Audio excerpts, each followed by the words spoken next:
A and B are non-negative real numbers such that A plus 2B is equals to 6, right? A plus 2B की value 6 है. You have to find out the average of maximum and minimum possible values of A plus B, right?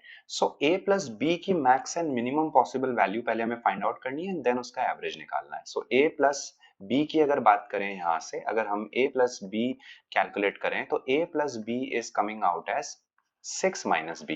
A plus 2B को आप A plus B लिख सकते हैं and it will come out here, right?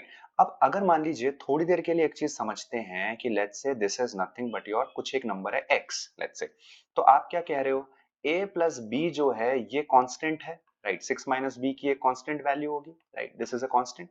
तो अगर दो numbers का सम जो है या दो चीजों का सम कांस्टेंट है और एक को अगर आपको मैक्सिमम करना है, राइट, तो दूसरी वैल्यू को आपको मिनिमम करना पड़ेगा. और क्योंकि a प्लस बी जो है वो डिपेंड कर रहा है b पे, जब आप b की वैल्यू को मिनिमम लेंगे उस केस में a प्लस बी की वैल्यू मैक्सिमम आएगी, और जब आप b की वैल्यू को मैक्सिमम लेंगे तो उस केस में a प्लस बी की मिनिमम वैल्यू आएगी, राइट? तो अगर हम a प्लस बी की मैक्सिमम वैल्यू कैलकुलेट करना चाहते हैं तो उसके लिए हमें b को 0 लेना पड़ेगा, right? We can not take negative क्योंकि नॉन नेगेटिव रियल नंबर्स आपको लेने हैं. तो हम क्या करते हैं, b को ले लेते हैं एक केस में 0. तो जब हमारा b 0 होगा, in that particular case a plus B की वैल्यू हो जाती है 6, राइट?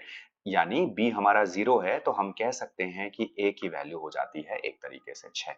तो a प्लस बी की अगर आप मैक्सिमम वैल्यू की बात करते हैं, so that maximum value is nothing but 6. Now your job is to find out minimum possible value of a plus b. Right? This is something that you need to figure out. So a plus b की minimum value कब होगी?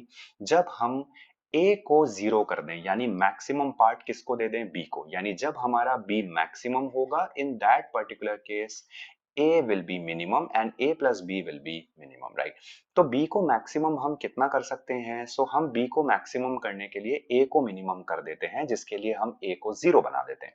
तो in that case b is equals to 6 minus b and 2b is nothing but 6. सो यहाँ से b की value आ जाती है 3, right? यानी हमारा a प्लस बी जो है उसकी मिनिमम वैल्यू हो जाती है 0 plus 3 which is nothing but 3.